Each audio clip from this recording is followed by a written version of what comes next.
Assalamualaikum warahmatullahi wabarakatuh. Perkenalkan, nama saya Puja Aprilia dari kelas 3B Hukum Keluarga Islam dengan NIM 1012-334 dari Fakultas Syariah. Baiklah, di sini saya akan memenuhi tugas UTS Sosiologi dan Antropologi Hukum. Baiklah, di sini saya akan menjelaskan 3 poin. Yang pertama, pengertian sosiologi dan antropologi hukum. Yang kedua, ruang lingkup sosiologi dan antropologi hukum. Yang ketiga, manfaat sosiologi dan antropologi hukum. Baiklah, di sini saya akan menjelaskan poin yang pertama, yaitu sosiologi dan antropologi hukum. Sosiologi hukum adalah cabang dari sosiologi yang mempelajari bagaimana hukum berfungsi dalam masyarakat. Ini mencakup bagaimana aturan hukum dibuat, diterapkan, dan dipatuhi oleh masyarakat serta dampak sosial dari hukum itu tersendiri. Sosiologi hukum lebih menekankan pada hubungan antara hukum dan perilaku sosial, pengaruh hukum terhadap masyarakat, serta bagaimana masyarakat mempengaruhi perubahan dan perkembangan hukum.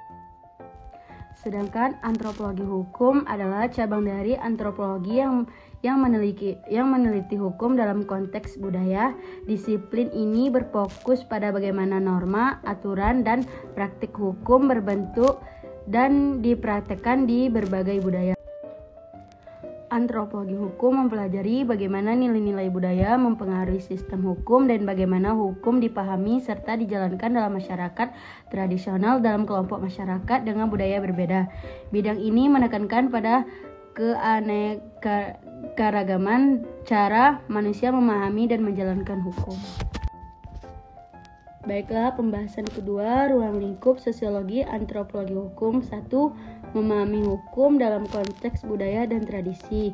2. Meneliti sistem hukum, adat, dan tradisional. 3. Melihat peran hukum dalam struktur sosial komunitas. 4. Mengkaji, menganalisis resolusi konflik secara budaya. 5. Mengkaji persepsi hukum dan keadilan di berbagai budaya. 6. Mengkaji pengaruh hukum terhadap perilaku sosial. 7. Mempelajari proses sosial dalam pembentukan hukum. 8. Meneliti hubungan hukum dengan keadilan sosial dan ketidaksetaraan. 9. Memahami perubahan hukum dalam masyarakat. 10. Menyoroti peran hukum dalam pengendalian sosial. Baiklah, pembahasan ketiga, manfaat sosiologi dan antropologi hukum. 1. Memahami hubungan hukum dan masyarakat, membantu melihat bagaimana hukum mempengaruhi perilaku sosial, struktur masyarakat, serta bagaimana masyarakat berkontribusi pada pembentukan dan perubahan hukum. 2. Mendukung kebijakan yang relevan secara budaya, memastikan kebijakan hukum sesuai dengan konteks budaya, nilai-nilai, dan norma setempat sehingga hukum lebih mudah diterima dan ditaati oleh masyarakat.